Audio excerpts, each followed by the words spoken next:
Cek, cek, 1, 2, 3. Suara saya kedengaran?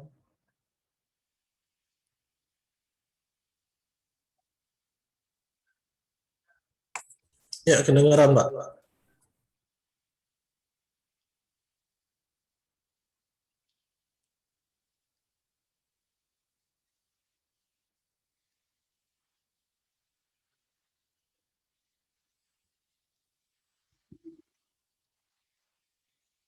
Oke, silakan di on.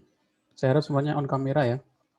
Karena ini pertemuan terakhir, kita akan melakukan foto bersama terlebih dahulu untuk dokumentasi.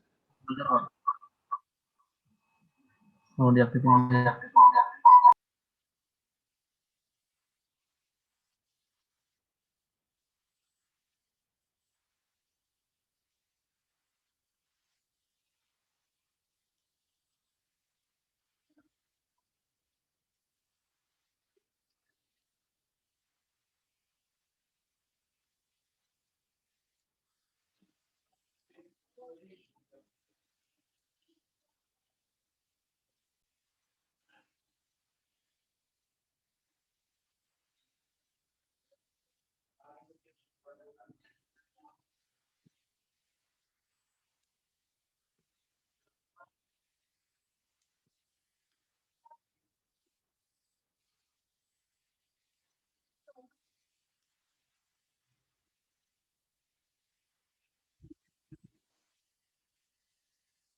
Oke, kita mau ambil gambar dulu ya. Saya hitung dari 3. Semuanya di on kan kameranya.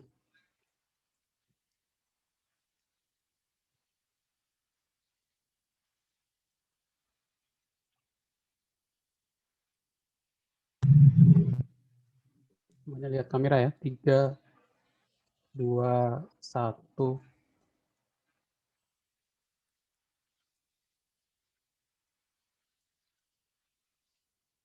Saya save dulu.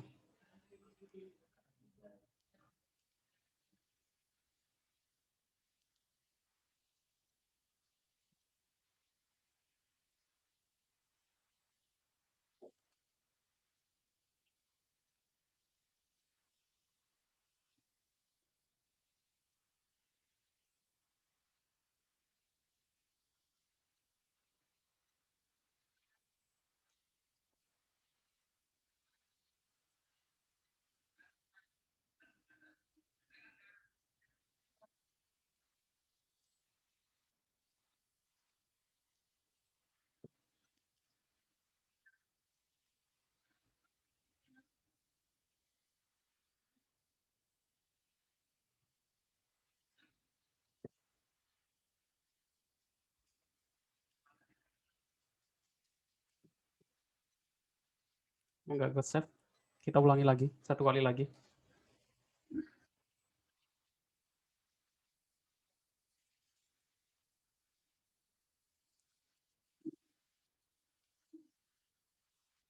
Kita ulangi lagi ya. Hitung mundur dari 3. Silakan lihat kamera. 1, 2, 3.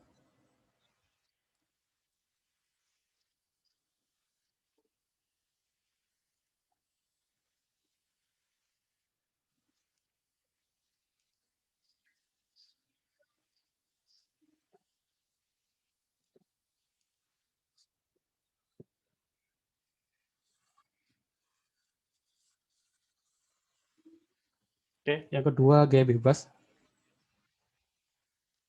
Tangannya mau pakai jempol FTTI oke juga nggak apa-apa ya. Ini ya.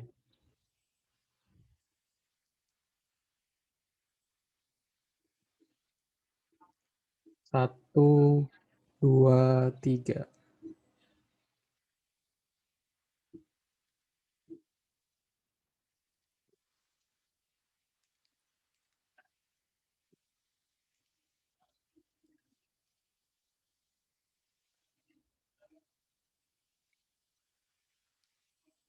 Oke, saya kira cukup. Terima kasih. Kita mulai saja perkuliahan kita hari ini. Bismillahirrahmanirrahim. Assalamualaikum warahmatullahi wabarakatuh. Waalaikumsalam warahmatullahi wabarakatuh. Selamat malam semuanya.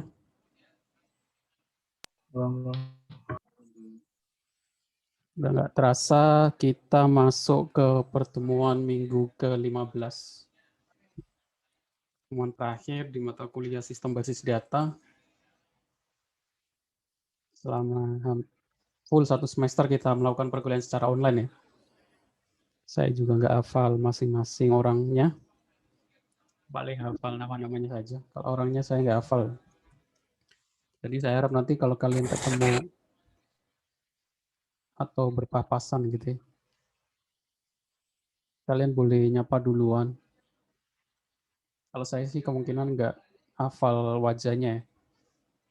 Kalau kalian kan mungkin karena saya yang on kamera terus. Jadi ya mungkin kalian yang lebih hafal. Jadi kalau ketemu di jalan atau nggak cuma di jalan, di kampus atau di tempat lain, kalian nyapa duluan nggak apa-apa. Silakan.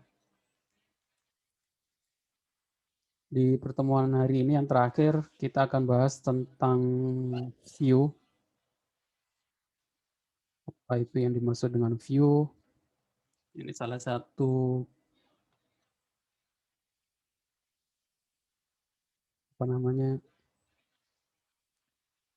kelebihan dari sebuah database MySQL ya. Bisa bilangnya sih virtual tabel.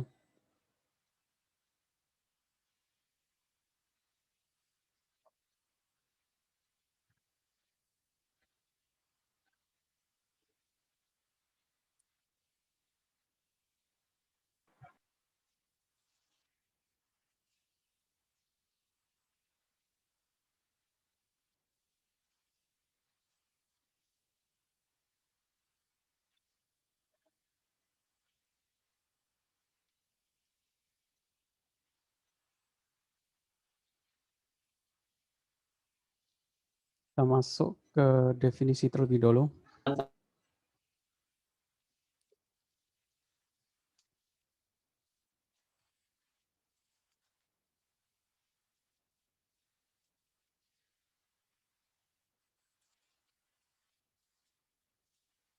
Definisi dari view, apa yang dimaksud dengan view? Kalau secara bahasa Indonesia sih view ya apa ya? Tampilan gitu ya. View itu penglihatan. Nah, kalau di dalam MySQL, view dapat didefinisikan sebagai virtual tabel, bisa berasal dari tabel lain, atau gabungan dari beberapa tabel. Alasannya kenapa kita menggunakan view? Yang pertama sih sebenarnya untuk kemudahan. Itu di sini disebutkan pertama kenyamanan, untuk kemudahan. Kedua keamanan, artinya dia menyembunyikan beberapa kolom yang bersifat rahasia. Atau dalam beberapa kasus digunakan untuk mempercepat proses menampilkan data. Jadi seumpama kita ingin melakukan pemrosesan sebuah data yang di sana ada filter gitu ya. Daripada kita melakukan query filter berkali-kali, kita bisa menggunakan view sehingga kita bisa memanggil sebuah data tanpa melakukan filter. Nanti saya kasih contoh.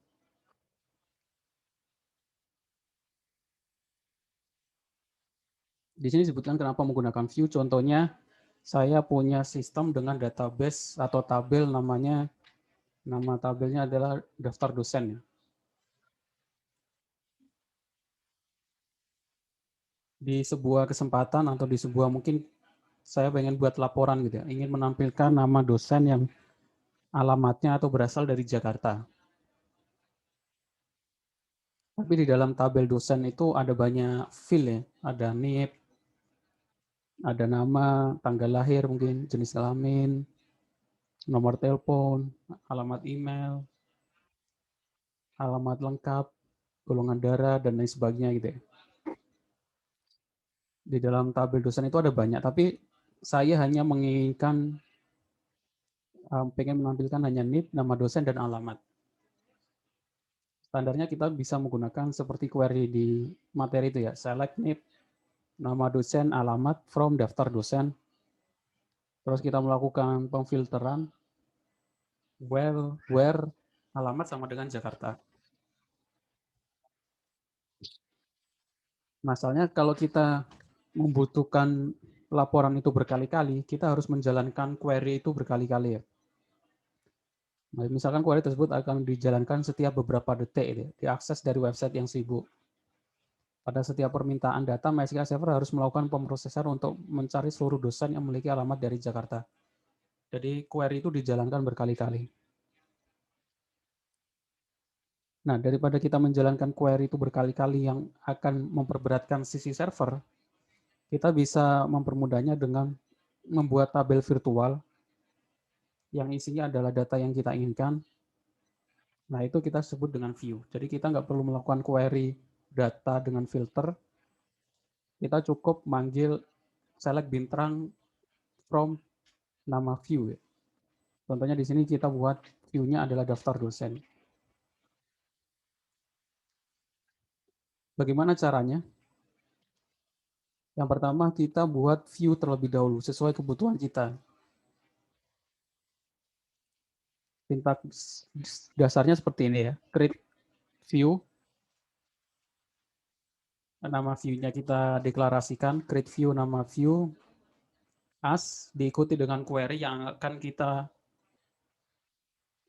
gunakan atau query ini yang mungkin dijalankan terus-menerus gitu ya. Setelah kita buat view itu kita bisa akses seperti kita mengakses tabel seperti biasa.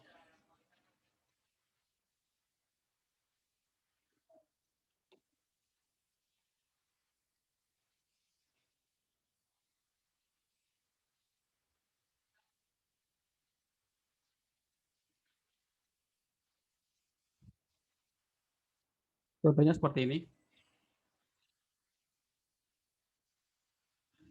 Contohnya saya membutuhkan data untuk menampilkan dosen yang dari Jakarta ya. Dalam beberapa menit saya harus menjalankan query ini berkali-kali. Yaitu create view dosen Jakarta. Ini nama view-nya ya.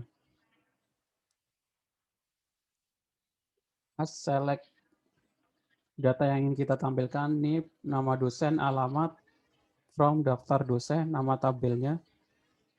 Terus kita melakukan filter where alamat sama dengan Jakarta. Jadi daripada kita melakukan query ini berkali-kali, query ini kita simpan, kita jadikan sebuah tabel virtual. Namanya dosen Jakarta. Jadi ketika kita pengen menampilkan nama dosen yang berasal dari Jakarta, kita nggak perlu lagi memanggil menggunakan query ini ya, yang mungkin lebih berat dan mungkin lebih mudah kalau kita hanya seperti kita menampilkan sebuah tabel, yaitu select bintang from dosen underscore Jakarta. Dosen underscore Jakarta ini bukan tabel ya, tapi ini tabel virtual yang kita buat hanya khusus untuk keperluan kita sendiri. Jadi suatu saat juga kita bisa delete, kita tambahkan lagi, mungkin ingin menampilkan dosen dari Bekasi, kita tinggal ganti query-nya gitu ya. Seperti itu. Saya kira sangat mudah, nggak terlalu sulit untuk pembuatan view. Mungkin ada yang mau ditanyakan, silakan kalau ada yang mau ditanyakan. Kalau aktifnya itu berapa lama, Pak? Itu kan virtual ya, maksudnya temporary ya, Pak? Temporary table berarti ya? Oh, dia bukan temporary. Kalau kalian cek kalau kalian buat view di PHP MyAdmin itu akan muncul dibaca sebagai seperti tabel. Dia nggak temporary. Ada terus-menerus. Berarti kayak satu tabel. Iya, sama Oh seperti gitu. tabel Sampai yang kita lain. hapus berarti ya? Iya, sampai kita hapus. Di PHP MyAdmin itu dia akan ditampilkan seperti tabel biasa, mungkin hanya keterangannya aja biasanya. Di situ bukan tabel tapi Ini sebuah hampir view. kayak mirip log ya, Pak. Oh, untuk trigger, mirip untuk trigger. Maksudnya, ya kalau trigger kan dipicu Hampir mirip oleh, itu, Pak. ya hampir mirip. Kalau trigger perbedaannya, kalau trigger itu kan query ini dijalankan harus ada pemicunya ya. Tapi kalau ini enggak, kita buat query ini untuk membuat tabel virtual, terus kita bisa akses berkali-kali. Biasanya sih, semua kita sudah buat sistem gitu ya. Biasanya kadang mungkin transaksi gitu ya. Ternyata di pertengahan jalan ada tiba-tiba ada promo diskon 20% gitu ya. Nah, itu kan kita harus dari harga awal kan kita harus mengurangi harganya ke 20% ya karena ada promo. Nah, mungkin kita bisa menggunakan view. Jadi view-nya nanti harga awal dikurangi 20%, jadi harga aslinya berubah menjadi lebih murah. Bisa seperti itu. Kebutuhannya ada banyak. Itu salah satu contoh sih. Jadi ketika kita di tengah-tengah jalan atau di tengah-tengah pembuatan sistem, kita membutuhkan feel baru ini. Atau kita membutuhkan penjumlahan atau perkalian. Kalau kalian mengerjakan sistem data mining atau data warehouse biasanya perlu operasi kan, aritmatika, entah itu perkalian, penjumlahan gitu. Biasanya nilainya kan kita simpan ke dalam filternya, filenya kita belum buat, kita bisa juga menggunakan view. View untuk hasil prediksi atau view untuk hasil perhitungan. Seperti itu.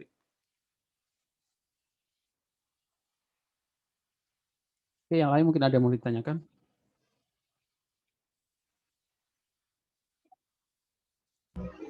Halo Pak, Iya, silakan. itu tabel virtualnya kalau misalkan kita update data di tabel yang aslinya ikut ke-update juga apa harus dijalanin ulang perintahnya itu Pak? Karena dia virtual tabel yang ngambil dari tabel asli, ketika tabel aslinya itu diupdate, sebenarnya ini otomatis akan ngisi ya. Oh, berarti otomatis ya Pak ya? Jadi ngikut Ya, ke-update juga gitu. ya. Karena kan dia sebenarnya menjalankan ini query ini di dalam view-nya itu. Nur Rafiq angkat tangan, silakan kalau ada yang mau ditanyakan.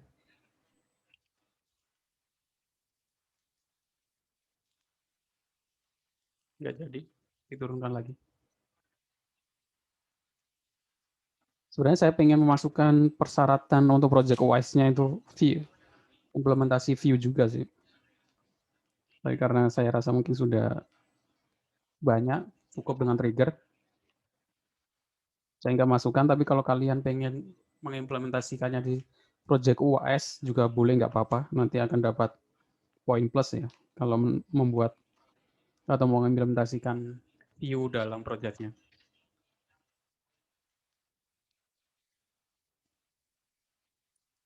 Yang lain mungkin ada yang mau ditanyakan?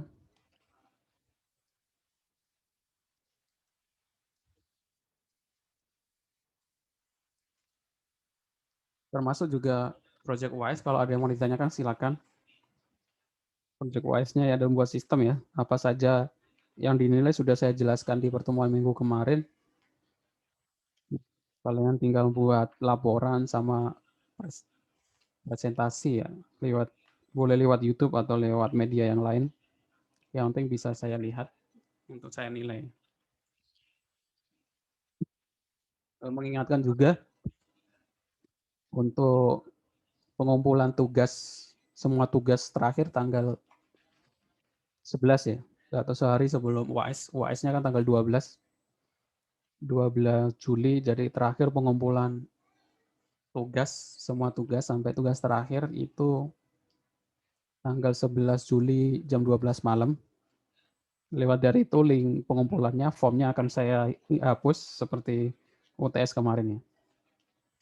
Tapi kalau saya ketiduran mungkin lupa ngapusnya, ya mungkin pagi-pagi saya hapus. Jadi kalian cek aja di Senin pagi itu kalau masih ada formnya ya silakan dikumpulkan. Kalau sudah ada ya. Kalau sudah formnya sudah nggak ada atau saya tutup ya berarti nggak ada lagi pengumpulan tugas ya. Seperti itu.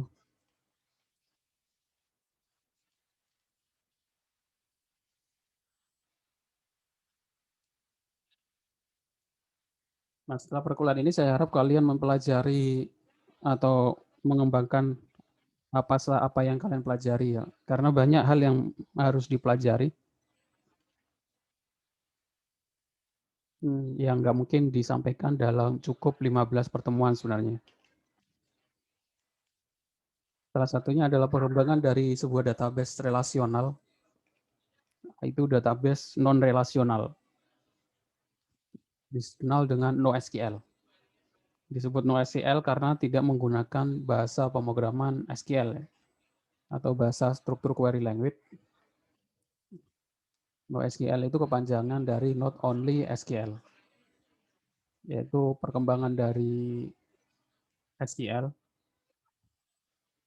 untuk menghandle data yang lebih besar, karena semakin tahun data kan semakin besar. Definisinya ini untuk pengetahuan ya. NoSQL adalah singkatan dari Not Only SQL.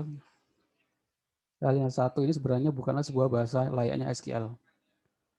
Berbagai perusahaan besar seperti Facebook dan Google juga memanfaatkan NoSQL pada bisnis mereka. Seingat saya dulu awal-awal Facebook muncul itu dia menggunakan database MySQL ya. Mungkin karena semakin besarnya data, semakin kompleks, beralih ke NoSQL. Kelebihannya, secara umum kelebihannya sih dia bisa menghandle data yang lebih kompleks. Menyimpan banyak data tanpa mengorbankan performa, fleksibilitas tinggi, yang mendukung beberapa jenis database. Lebih ramah untuk developer. Kalau maksudnya lebih ramah untuk developer karena dia tidak menggunakan bahasa SQL. Ini tabel perbedaannya secara umum. Tipenya SQL itu RDMS, NoSQL itu non-relational database. Fungsinya hampir sama, mirip untuk mengelola data. Tapi NoSQL yang semakin kompleks atau lebih kompleks. Nah, bahasa yang digunakan kalau SQL menggunakan SQL Structured Query Language. NoSQL ini tidak menggunakan bahasa SQL. Standarnya pakai JSON. Struktur database-nya, kalau kita SQL, kita mengenalnya tabel-tabel. Dari NoSQL itu tidak ada tabel. Seperti namanya list, data list ya. Kalau kalian belajar struktur data itu kan ada list. Seperti itu ya. Database yang sering dipakai untuk SQL itu ada MySQL, MariaDB, PostgreSQL, MS SQL. Untuk NoSQL yang paling ada banyak sebenarnya ada Redis, Neo4j. Tapi yang paling banyak dipakai ini adalah MongoDB ya. Karena open source sama seperti MySQL dan MariaDB. MySQL. Selanjutnya pengenalan untuk MongoDB. G-nya satu ya, MongoDB ya. Tapi orang barat menyebutnya MongoDB.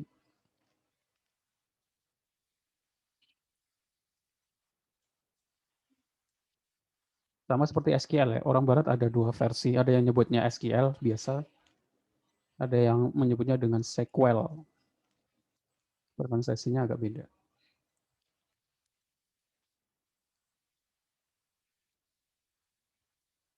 MongoDB salah satu jenis database NoSQL yang berbasis dokumen dengan menggunakan format file berupa JSON, JavaScript Object Notation. Kalau yang sudah terbiasa membangun aplikasi berbasis web service itu ya, ada REST API, mungkin sudah terbiasa dengan JSON. Sekarang mungkin sudah banyak aplikasi yang koneksi database-nya tidak menggunakan MySQL. Walaupun database-nya MySQL, tapi menghubungkan ke database-nya menggunakan API, itu formatnya JSON. Karena dengan API kita bisa menghubungkan dua sistem dengan berbagai macam bahasa pemrograman yang berbeda dengan lebih mudah. Jika dikomparasikan dengan penggunaan database SQL, di mana setiap data tersimpan dalam bentuk tabel, MongoDB akan disimpan ke dalam sebuah dokumen berformat JSON. Saya kembali lagi ke awal sebelum adanya MySQL database. Dulu orang menyimpan data sebelum adanya MySQL itu disimpan dalam bentuk teks ya.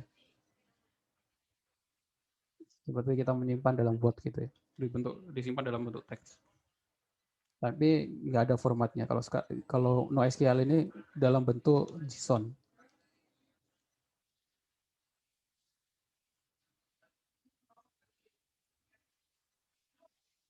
Bagaimana menginstal MongoDB?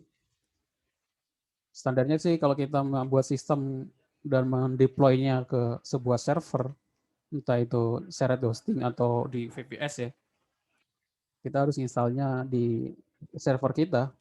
Standarnya sih server kan kebanyakan berbasis Linux, jadi installnya menggunakan Linux. Tapi kalau kalian pengen belajar menggunakan MongoDB di lokal komputer dan komputer kalian menggunakan Windows,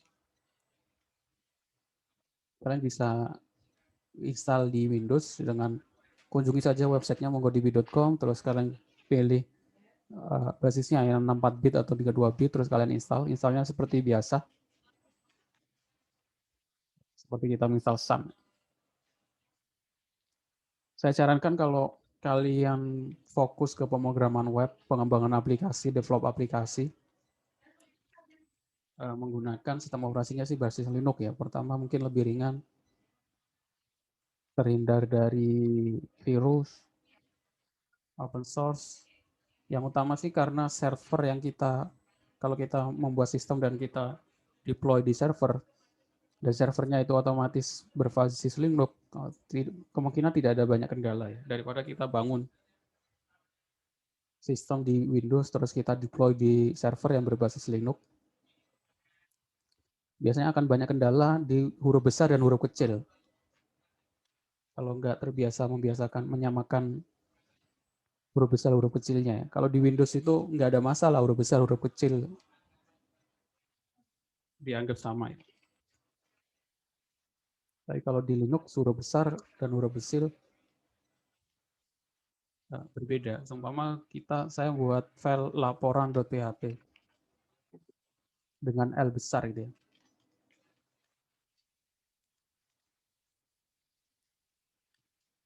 Laporan. Ini termasuk dalam variabel juga sih. Akan banyak masalah. Laporan.php di Windows dengan L besar. Kita tetap bisa akses dengan L kecil di browser dengan L localhost laporan.php seperti ini.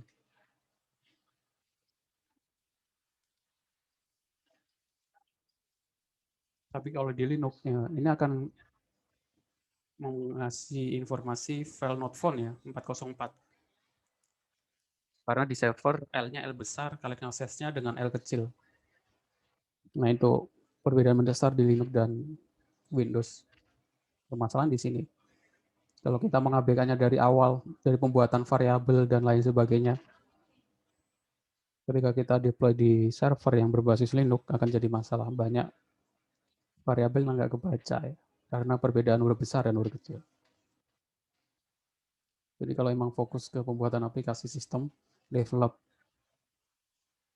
aplikasi sih, belajar untuk ganti sistem operasi menggunakan Linux ya. Entah itu Ubuntu, Kubuntu, ada banyak ya. Kalau nggak terbiasa mungkin bisa dual boot terlebih dahulu. Jadi satu laptop ada dua sistem operasi, Linux dan Windows. Nah setelah kita menginstal MongoDB di Windows, kita bisa jalankan dengan perintah MongoD. Kita tuliskan di program file MongoDB server hampir sama di lokasinya MySQL, server 32.bin. Dia akan di informasi seperti ini, agak panjang informasinya. Dengan port defaultnya adalah 27017.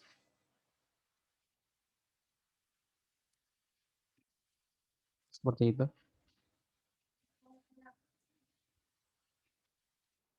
Ya, silakan kalau ada yang mau ditanyakan untuk materi kita, mungkin dari materi-materi sebelumnya atau proyek UAS yang akan kalian kerjakan.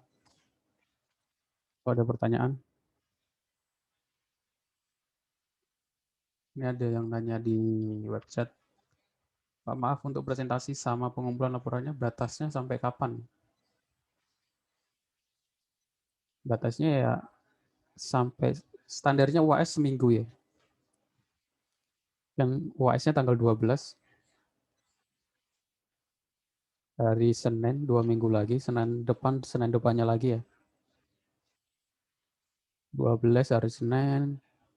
Ini dari awal hari pertama seminggu kemudian ya, tanggal Senin 19 jam 8 malam. Ini terakhir pengumpulannya. Kalau masih molor, kalian bisa ngikuti di UAS usulan ya.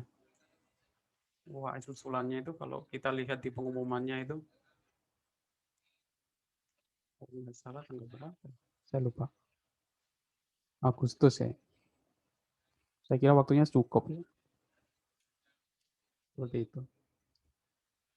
Yang lain mungkin ada yang mau ditanyakan.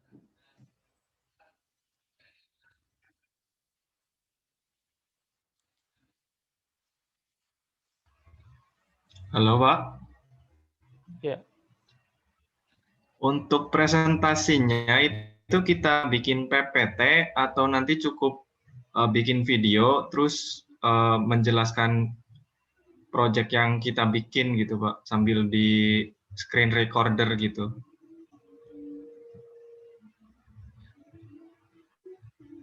oke. Untuk teknisnya, saya nggak mewajibkan atau nggak menentukan ya. Kalian boleh pakai PowerPoint, atau kalian langsung buka laporan yang kalian buat, atau project yang kalian jalankan, terserah. Itu secara teknis, terserah kalian lebih mudahnya bagaimana ya. Seperti itu. Ya, baik. Makasih Pak. Iya, sama-sama. Yang lain mungkin ada yang mau ditanyakan?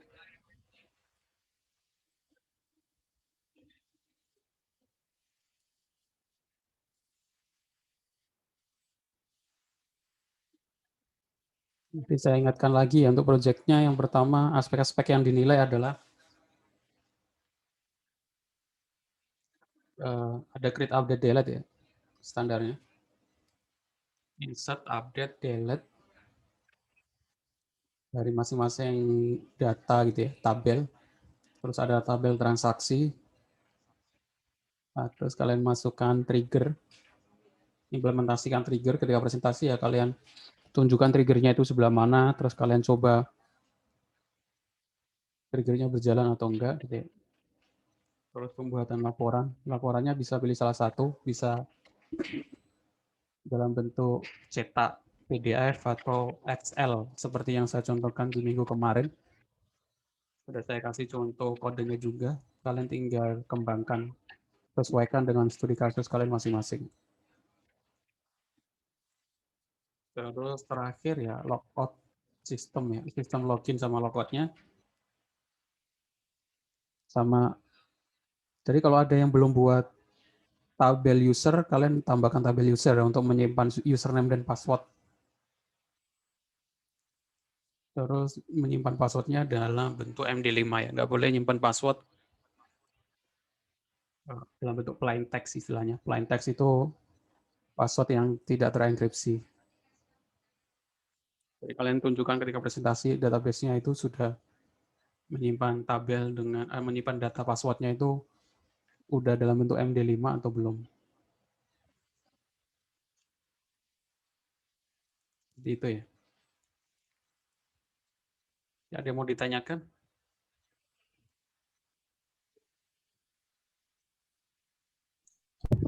Halo Pak, saya mau bertanya. Ya. Buat presentasi, misalkan kita langsung japri ke Bapak, nanti kita bisa print gitu nggak apa-apa Pak? Tapi gimana? Biar langsung dioperasikan.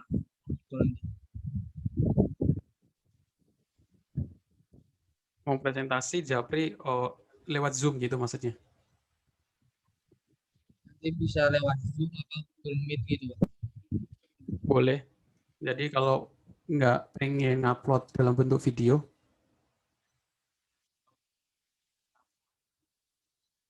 kalian bisa janjian dulu untuk presentasi lewat Zoom atau lewat Google Meet ya. Nanti janjian sama saya kira-kira jam berapa untuk presentasinya lewat Zoom. Tapi bisa kan Pak? Boleh kan Pak? Gimana? Tapi boleh kan misalkan lewat Zoom apa Google Meet gitu? Boleh, boleh. Ya udah Pak. Makasih Pak. Iya, sama-sama. Yang lain mungkin ada yang mau ditanyakan?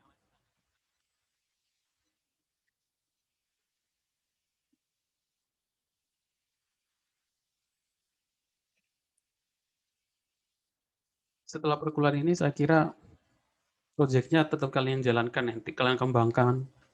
Nanti kalian akan ketemu lagi di mata kuliah yang berhubungan dengan database dan mata kuliah yang berhubungan dalam pembuatan sistem ya. Termasuk pemrograman web gitu ya. Pemrograman web pasti kalian akan diminta untuk membuat sistem karena kalian sudah pernah pengalaman buat, harusnya nggak ada kendala ya. Saya harapnya sih seperti itu, termasuk nanti ketika kerja praktek kalian sudah nggak bingung apa yang harus dikerjakan.